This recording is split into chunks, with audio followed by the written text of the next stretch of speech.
setiap suku dan kalian bersatu. Kalau kalian bersatu maka Bani Hashim tidak akan berani menuntut balas kepada kita. Bahasanya seperti itu. Akhirnya diketok palu, disepakati Muhammad akan dibunuh. Lalu mereka merancang bagaimana caranya, yaitu mereka mengumpulkan pemuda-pemuda yang tangguh dari setiap suku dari mereka untuk mengepung baginda Nabi. Jadi kenapa mereka Bapak dan Ibu mengadakan sidang paripurna? Karena memang sebelumnya ada desas-desus bahwasanya baginda Nabi akan hijrah ke kota Madinah, yaitu ada pemuda daripada kaum Ansor Madinah menuju ke Mekah dan berbaiat dengan pemuda kaum Quraisy di Mekah atas yang Madinah menyampaikan atas kehijrahan Rasulullah yang akan hijrah ke kota Madinah.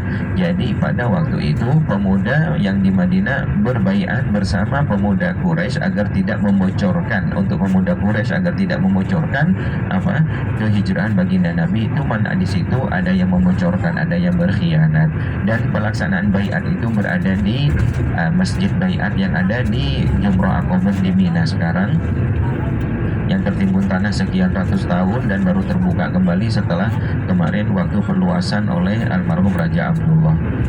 Ya Bapak Ibu, ini flyover sebentar intermezzo, jalan menuju ke Mina yang baru, langsung dari Jabal Tur lurus di sebelah kanan. Ini bukit yang dibongkar dan tidak dibuat terowongan, langsung dibongkar ya.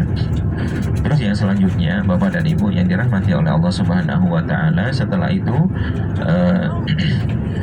baginda Nabi sudah tahu dengan gerak-gerik daripada atau rencana daripada orang-orang kafir melalui malaikat Jibril. Lalu diatur skenario seperti apa, yaitu baginda Nabi menginap di rumahnya Sayyidina Abu Bakar dan memanggil Sayyidina Ali pada waktu itu yang masih muda belia dan belum menjadi menantu ya, untuk menggantikan tempat tidur Rasulullah. Jadi konon ceritanya dalam riwayat bahwasanya rumahnya Sayyidina Abu Bakar itu berada di depan pintu 79, halaman Masjidil Haram 79 arah barat, antara pintu 79 dan Hotel Intercontinental.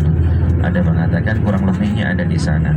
Jadi setelah itu Bapak dan Ibu, Rasulullah memanggil Sayyidina Ali untuk menggantikan tempat tidur baginda Nabi nantinya, dan pemuda-pemuda daripada setiap suku yang sudah direkrut itu berkumpul untuk mengepung baginda Nabi.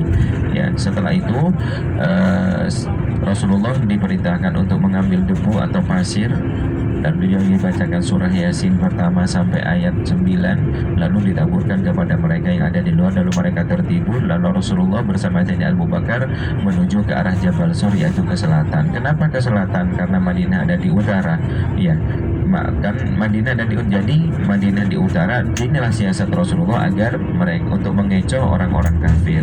Makanya Rasulullah ke selatan terlebih dahulu menuju ke Jabal Sur. Jadi setelah mereka tertidur, Rasulullah menuju ke Jabal Sur, dan sesampainya di sana Bapak dan Ibu, Sayyidina Ali menggantikan tempat tidur Rasulullah. Ya, sampainya di depan mulut gua Thur, maka di sana Sayyidina Abu Bakar mengecek dulu ya adanya gua yang ada di Jabal Sur untuk mengecek terlebih dahulu. Kenapa? Karena gua tersebut Bapak Ibu belum pernah dijamah oleh manusia ya. Jadi setelah dicek di dalamnya ternyata ada beberapa lubang. Terus ada mengatakan bahwasanya Sayyidina Abu Bakar menutup lubang, menyobek-nyobek ya, merobek-robek, mengatakan sorban dan mengatakan itu bajunya untuk menutupi lubang-lubang tersebut. Setelah tertutup lubang-lubang tersebut, maka ada satu lubang yang masih tersisa ya, karena sudah habis robekan daripada sorban atau bajunya Sayyidina Abu Bakar. Karena sudah dirasa aman, maka Sayyidina Abu Bakar mempersilahkan Rasulullah untuk masuk ke dalam gua tersebut. Sesampainya di dalam gua Bapak dan Ibu, maka Sayyidina Abu Bakar karena di dalam gua itu tidak bisa berdiri. Jadi itu sebongkahan batu besar, ada lubangnya sedikit kecil, dan kalau orang-orang seperti kita Indonesia atau Asia Tenggara ini Bapak dan Ibu, itu mungkin cukup untuk orang 8 tapi duduk.